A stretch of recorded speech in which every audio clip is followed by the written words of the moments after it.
할렐루야. 우리는 사람들의 평판이나 인정에 대해 집착하곤 합니다. 많은 사람이 나를 어떻게 생각하느냐에 관심이 많은 거죠. 그래서 때로는 나에게 맞지 않는 옷이나 모습을 하고 또 내 모습을 가지고 남을 속일 때가 많습니다. 그러나 믿음의 삶을 살다 보면 세상의 평판보다 더 중요한 것이 있습니다. 그것은 하나님이 우리를 어떻게 보시는가입니다. 하나님이 나의 삶을 어떻게 평가하시느냐가 더 중요한 것입니다. 오늘 말씀에는 소아시아의 7개의 교회 중에 서머나 교회와 함께 칭찬받은 빌라델비아 교회의 그 말씀을 나누게 됩니다. 빌라델비아 교회를 바라보면서 하나님께 인정받는 삶을 꿈꾸는 저와 여러분 되시기를 소원합니다. 오늘 주신 하나님의 말씀을 함께 읽겠습니다. 오늘의 말씀은 빌라델비아 교회에 보내는 말씀, 요한계시록 3장 7절에서 13절까지입니다. 빌라델비아 교회의 심부름꾼에게 이렇게 써보내라. 거룩하신 분, 참되신 분, 다윗의 열쇠를 가지고 계신 분, 여시면 닫을 사람이 없고 닫으시면 열 사람이 없는 그분이 말씀하신다. 나는 내 행위를 안다. 보아라, 내가 내 앞에 문을 하나 열어두었는데 아무도 그것을 닫을 수 없다. 내가 힘은 적으나 내 말을 지키며 내 이름을 모른다고 하지 않았다. 보아라, 내가 사탄의 무리에 속한 자들을 내 손에 맡기겠다. 그들은 스스로 유대 사람이라고 하지만 사실은 그렇지 않고 거짓말을 하는 자들이다. 보아라, 내가 그들이 와서 내 앞에 꿇어 엎드리게 하고 내가 너를 사랑하였다는 것을 알게 하겠다. 인내하라는 내 말을 내가 지켰으니 온 세상에 닥쳐올 시험을 받을 때에 나도 너를 지켜주겠다. 시험은 땅 위에 사는 사람들을 시험하려고 닥치는 것이다. 내가 곧 가겠다. 너는 내가 가진 것을 굳게 붙잡아서 아무도 내 면류관을 빼앗지 못하게 하여라. 이기는 사람은 내가 내 하나님의 성전의 기둥이 되게 하겠다. 그는 다시는 성전을 떠나지 않을 것이다. 나는 내 하나님의 이름과 내 하나님의 도시, 곧 하늘에서 내 하나님께로부터 내려오는 새 예루살렘의 이름과 또 나의 새 이름을 그 사람의 몸에 써두겠다. 귀가 있는 사람은 성령이 교회들에 하시는 말씀을 들어라. 빌라델비아라는 말 자체가 형제 간의 사랑 또는 자기 형제를 사랑하는 그런 사람을 뜻하는 의미를 담고 있습니다. 빌라델비아의 교회를 믿는 성도들은 그리스도를 온전히 사랑했고 또 그리고 그들은 마음과 삶을 그리스도께 온전히 드렸습니다. 그들은 그리스도께서 사시라는 대로 살았고 그리스도의 사명을 이 땅에서 온전하게 수행하였다는 것이죠. 빌라델비아 교회는 충성되고 살아있는 교회였습니다. 이 교회는 모든 세대에 살아있고 충성스러운 교회를 대표하는 겁니다. 빌라델비아 교회는 우리에게 그리스도께서 원하시는 교회의 모습이 무엇인지를 정확히 보여주는 것입니다. 하나님께서는 빌라델비아의 교회를 향해서 칭찬만 하시고 또한 그들을 책망하지 않으셨습니다. 우리 8절을 함께 읽겠습니다. 나는 내 행위를 안다. 보아라, 내가 내 앞에 문을 하나 열어두었는데 아무도 그것을 닫을 수 없다. 내가 힘은 적으나 내 말을 지키며 내 이름을 모른다고 하지 않았다. 빌라델비아 교회가 칭찬을 받은 이유는 작은 능력을 가지고도 주님의 말씀을 온전히 지켰기 때문입니다.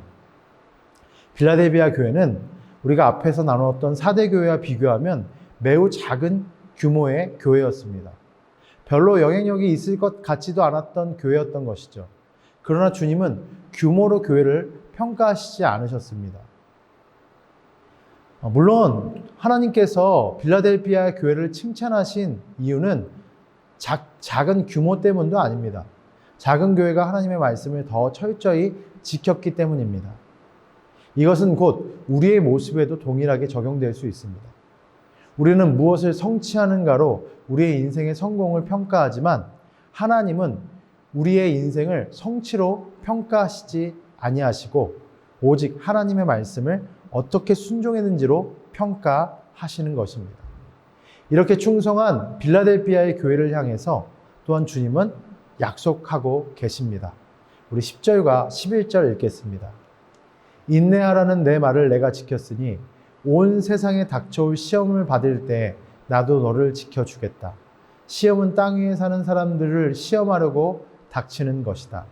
내가 곧 가겠다. 너는 내가 가진 것을 굳게 붙잡아서 아무도 내 면류관을 빼앗지 못하게 하여라. 이기는 사람은 내가 내 하나님 성전의 기둥이 되게 하겠다. 그는 다시 성전을 떠나지 않을 것이다.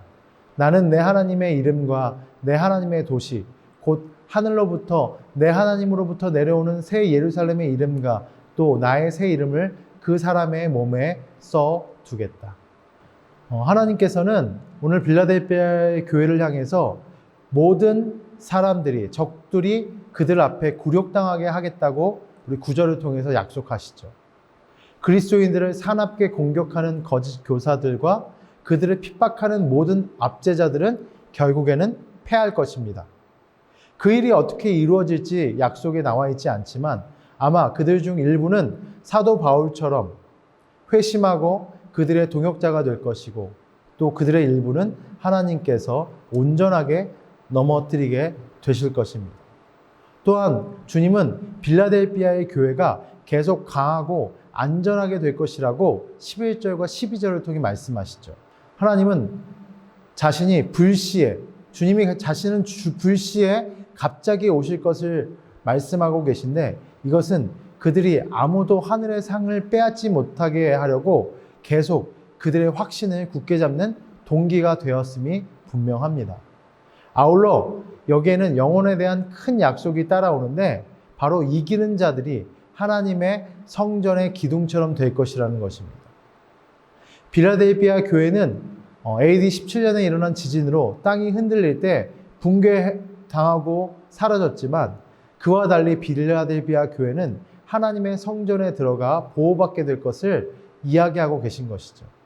하늘에 있는 그 흔들리지 않는 성전에서 아무도 그들을 다시는 나가게 할 수 없었다는 것을 오늘 요한을 통해 우리에게 주시는 것입니다.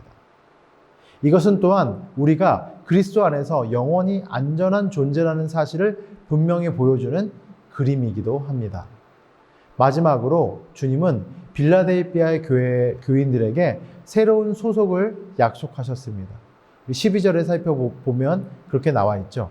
고대 세계의 노예는 자유의 몸이 되어서도 종종 주인 집의 이름을 사용했습니다. 심지어 주인의 사회적 신분까지도 부여받았습니다. 비록 노예로 태어났지만 자애로운 주인이 그 종에게 새로운 정체를 줄 수 있었다는 그런 의미와 비슷하게 영적으로 신자들은 하나님의 이름을 또한 거룩히 받으며 새로운 천국의 시민권을 부여받을 뿐만 아니라 하나님의 자녀되는 권세를 누릴 수 있다는 것을 의미하는 것입니다. 말씀을 마무리하고자 합니다. 오늘 우리가 빌라델피아 교회를 통해서 배운 영적 의미는 무엇일까요?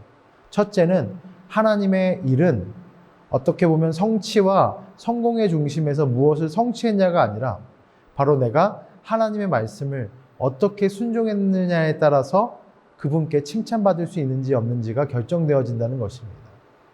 여러분, 하나님께 칭찬받고 하나님의 관심을 받는 것에 관심이 있으십니까? 그렇다면 하나님의 말씀에 온전히 순종하십시오. 또한 하나님의 말씀에 온전히 순종한다면 하나님은 우리를 박해 가운데 구원해 내실 것이고 또한 하나님의 나라가 돌연히 임할 때에 우리 모두에게 상급을 약속해 주실 뿐만 아니라 우리를 하나님의 자녀되는 권세로 또한 그 하나님의 그 자녀되는 권세를 우리의 모든 삶 속에서 평생 동안 누리도록 하실 것입니다. 여러분, 이 하나님을 찬양하시지 않겠습니까? 이 하나님을 의지하시지 않겠습니까? 이 하나님을 의지하시고 그 하나님의 놀라운 비전과 꿈을 바라보시는 저와 여러분 되시기를 주님의 이름으로 축원합니다. 우리 함께 기도하시겠습니다. 하나님 감사합니다. 우리가 하나님 앞에 쓰임받는 귀한 하나님의 삶을 살아나가기 원합니다. 오늘 우리가 나눴던 말씀처럼 빌라델피아 교회처럼 정말로 작지만 하나님 앞에 충성되다라고 일컬어지는 귀한 믿음의 사람 되게 하여 주시고 이로 말미암아서 하나님 앞에 고난을 면하게 되어지고 하나님 천국 백성 되는 신분을 누리며 살며 또한 돌연 임하실 그 하나님의 나라를 온전히 준비하는 믿음의 성도가 되게 하여 주옵소서. 예수님의 이름으로 기도합니다. 아멘.